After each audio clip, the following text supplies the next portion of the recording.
Hello everyone, welcome back to my channel सारूस kitchen में आपका स्वागत है फ्रेंड्स। तो आज मैं आपके लिए बहुत ही यम्मी सी रेसिपी लेकर आ गई हूँ, जो कि पहले ना आपने कभी देखी होगी, ना सुनी होगी, ना बनाई होगी। तो ऐसी यूनिक सी रेसिपी मैं आपके साथ लेकर आ गई हूँ। तो वीडियो को पूरा देखिएगा बिना स्किप किए। एंड चैनल में नए हैं तो चैनल को सब्सक्राइब करिएगा, लाइक करिएगा, कमेंट करिएगा। तो रेसिपी शुरू करते हैं। सबसे पहले यहाँ पे मैंने ले लिया है 2 मीडियम साइज़ के आलू हैं। तो यहाँ पे मीडियम साइज़ के 2 आलू हैं, आप देख सकते हैं। तो इसे अब हम यहाँ पे फटाफट से छीलने वाले हैं।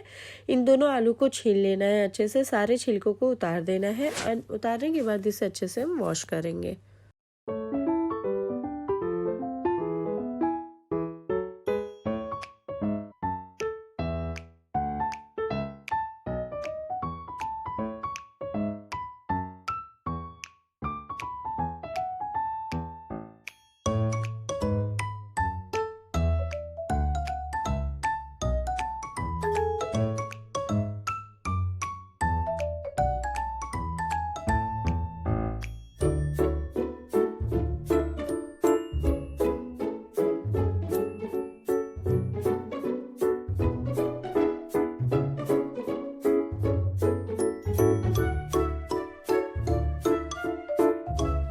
आलू को धोने के बाद अब इसे हम कद्दूकस करने वाले हैं। तो यहाँ पे कद्दूकस हमें लेना है, बट यहाँ पे कद्दूकस हमें इस साइड से करना है, जो बड़ा वाला साइड होता है, जहाँ पे बड़े छेद होते हैं, वहाँ से हमें कद्दूकस करना है, ताकि एकदम अच्छे अच्छे लच्छे निकले यहाँ पे। तो यहाँ पे देखिए, इस तरीके से अब हम अपने आलू को एकदम लेटाते हुए घिसेंगे, ताकि लंबे लंबे लच्छे आ जाए। तो इस तरीके से हम दोनों आलू को कद्दूकस कर लेंगे। एंड बारीक बारीक एकदम अच्छे से आराम से करना है इसे।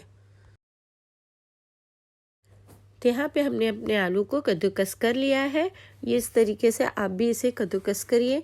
तो यहाँ पे देखिए, हमारे सारे आलू को अच्छे से हमने कद्दूकस में से निकाल लिया है। एंड यहाँ पे सारे आलू को इकट्ठा हम कर लेंगे। एंड एकदम देखिए किस तरीके से एकदम छल्ले छल्ले में निकला हुआ है। तो आप देख सकते हैं, इस तरीके से आप आलू को एकदम अच्छे से घस लीजिए। एकदम लंबे लंबे यहाँ पे छल्ले आ गए हैं इसके। तो अब इसे हम ट्रांसफ़र करेंगे दूसरे ठंडे बाउल में। तो यहाँ पे एक हमें क्लीन बाउल लेना है।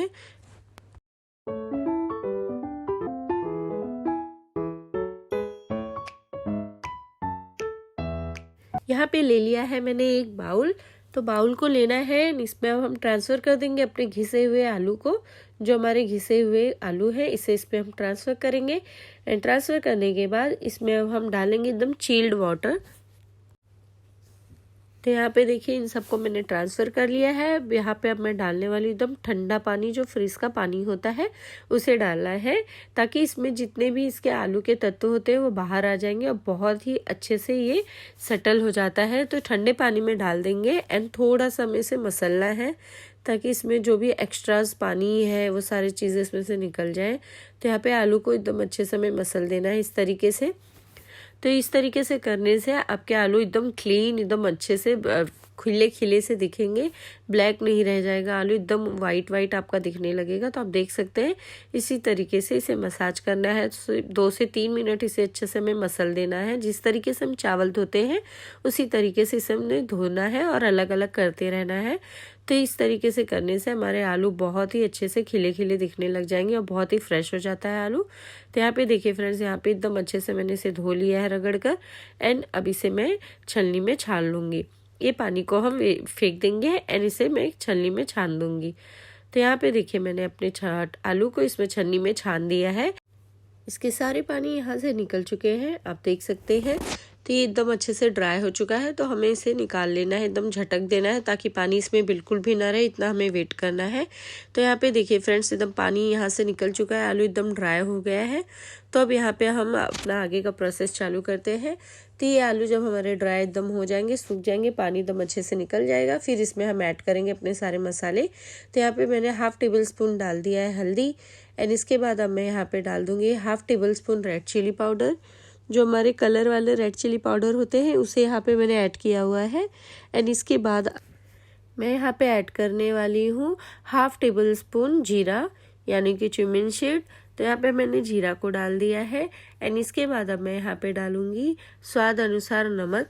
तो यहाँ पे मैं नमक को डाल दूंगी। तो यहाँ पे नमक को आप अपने स्वाद के अनुसार ऐड कर लीजिए। इसके बाद मैं यहाँ पे डालूंगी 1 पिंच डाल दूंगी, थोड़ा सा हमें डालना है हींग। हींग के बाद मैं डालूंगी हरी मिर्च। अगर आप तीखा खाते हैं तो आप डाल दीजिए, अदरवाइज आप इसे स्किप कर सकते हैं। तो यहाँ पे इसके बाद मैं डाल दूंगी एकदम ताजे हरे धनिए के पत्ते बारीक कटे हुए। तो यहाँ पे मैंने धनिए के पत्ते को भी ऐड कर दिया हुआ है। अब इन सबको हम पहले अच्छे से मिक्स करेंगे फ्रेंड्स। तो यहाँ पे देखिए इन सबको मैं अच्छे से मिक्स करती हूँ। इन मसालों का आलू में एकदम अच्छे से मसाले में लपेट लेना है। सारे आलू में मसाले सारे लग जाने चाहिए, इस बात का आप ध्यान रखिए। तो यहाँ पे सारे के सारे आलू में हम मसालों को अच्छे से मिला देंगे फ्रेंड्स। नमक मैंने पहले ही डाल दिया था, इसलिए थोड़ा सा हमारा यहाँ पे आलू अब गीला होगा। नमक पाने के बाद सब्जियाँ थोड़ा सा पानी छोड़ती हैं, तो इस हिसाब से आप इसमें आगे हम अपना मैदा ऐड करेंगे, इसलिए हमने नमक पहले ही डाल दिया। जो थोड़ा गीलापन आ भी जाए तो हम अपने मैदे से इसे बराबर बैलेंस कर देंगे। तो यहाँ पे देखिए हमारे एकदम चटपटे से आलू तैयार हो गए हैं। अब यहाँ पे मैंने डाल दिया है 1 कटोरी भरकर मैदा। तो मैदा को यहाँ पे मैंने 1 कटोरी भर के डाला है और हाफ कटोरी से भी कम मैंने यहाँ पे ले लिया हुआ है कॉर्नफ्लावर। तो यहाँ पे इन दोनों को अब मैं यहाँ पे अच्छे से मिक्स कर लूँगी। ये दोनों डालने से बिना बेसन के इतनी करारी क्रिस्पी ये पकौड़े बनेंगे फ्रेंड्स कि आप उंगलियां चाटते रह जाएंगे। तो यहाँ पे देखिए मैदा और कॉर्नफ्लावर डाल के हम इन सबको अच्छे से मिक्स करेंगे। इस मिक्सचर में आपको ज़रा भी पानी नहीं डालना है, इस बात का आप ध्यान रखिएगा। बिना पानी के इसे अच्छे से आप मिक्स करते रह जाइए और ये अच्छे से सेटल हो जाएगा, मिक्स हो जाएगा। पानी बिल्कुल भी आप ऐड मत करिए। तो यहाँ पे देखिए इस तरीके से हमारा यहाँ पे रेडी हो चुका है। अब इसके हम बनाने वाले हैं पकौड़े। अब देखिए कितना अच्छा दिखने लगा, इतना अच्छा कलर आया है एंड टेस्ट भी बहुत ही अच्छा होता है फ्रेंड्स। तो यहाँ पे देखिए हमारा रेडी हो चुका है। और यहाँ पे दूसरी तरफ में जब तक हमारे तेल गर्म हो रहे हैं, यहाँ पे मैं एक चटनी बनाती हूँ। तो यहाँ पे मैंने रखा है ताजे घर के जमे हुए दही एंड इसमें मैं डाल दूंगी चिली सॉस। तो यहाँ पे चिली सॉस मैंने डाल दिया हुआ है। तो इन दोनों को बहुत अच्छे से हमें मिक्स करना है, चिली सॉस और दही को इन दोनों को बहुत ही अच्छे से मिक्स करना है। एंड मिक्स करने के बाद अगर आप तीखा और स्पाइसी ज़्यादा पसंद करते हैं तो आप इसमें डाल देंगे चिली फ्लेक्स भी। तो यहाँ पे इन सबको अच्छे से हमें मिक्स करना है। एंड ये चटनी इस पकौड़े के साथ बहुत ही टेस्टी लगती है फ्रेंड्स, आप इसे एक बार ज़रूर बनाइएगा। इंस्टेंट बनती है, थोड़ी यूनिक भी होती है। तो यहाँ पे मैंने चिली फ्लेक्स को भी डाल दिया है एंड इन दोनों को अच्छे से मिक्स करना है एंड फ्रीज में रख देंगे थोड़ा सा ठंडा होने के लिए, ताकि ये टेस्ट गर्म पकौड़े और ठंडी चटनी के साथ इसका कॉम्बिनेशन बहुत ही अच्छा लगता है। तो इस चटनी को मैं रखती हूँ फ्रीज में ठंडा होने के लिए और यहाँ पे मैं फटाफट से अपने बनाती हूँ पकौड़े। तो इस तरीके से यहाँ पे गोल गोल बिल्कुल भी मत करिएगा फ्रेंड्स, जस्ट उठाना है और ऑयल में आपको डाल देना है। अगर आप इसे गोल करेंगे तो इतना क्रंची नहीं बनेगा, एकदम गोल गोल हो जाएगा। तो देखिए इस तरीके से हमें इसे ऑयल में छोड़ना है। अब बस ऐसे ही आलू के छल्लों को उठाइए एंड डायरेक्ट तेल में डालते जाइए। इससे क्या होगा, बहुत ही क्रंची क्रंची बनते हैं हमारे पकौड़े, गोल मत करिएगा कभी भी। तो यहाँ पे इसी तरीके से हम थोड़े थोड़े करके अपने पकौड़ों को तेल में डाल देंगे एंड मीडियम हाई फ्लेम पे मैं इन पकौड़ों को फ्राई करने वाली हूँ। तेज़ आंच बिल्कुल भी नहीं करना है, नहीं तो हमारे पकौड़े बाहर से जल जाएंगे और अंदर से रह जाएंगे कच्चे। तो यहाँ पे बस इसी तरीके से मैं अल्टी पल्टी करते हुए इसे अच्छे से फ्राई करना है। बीच बीच में इसे चलाते रहिए ताकि दोनों तरफ से अच्छे से ये कुक हो जाए फ्रेंड्स। तो ये देखिए यहाँ पे इसके कलर बहुत अच्छे दिख रहे हैं, उठ के आने लगे हैं एंड कलर भी चेंज हो रहा है। थोड़ा सा इसे हमें और फ्राई होने देना है, थोड़ा सा और गोल्डन डार्क कलर आएगा एंड इसके बाद हम इसे निकाल लेंगे।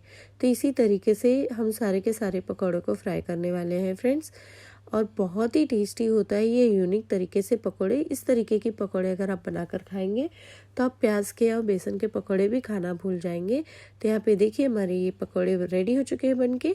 तो इसे हम निकाल लेंगे एंड इसी तरीके से दूसरे वाले भी हम सबको फ्राई कर लेंगे।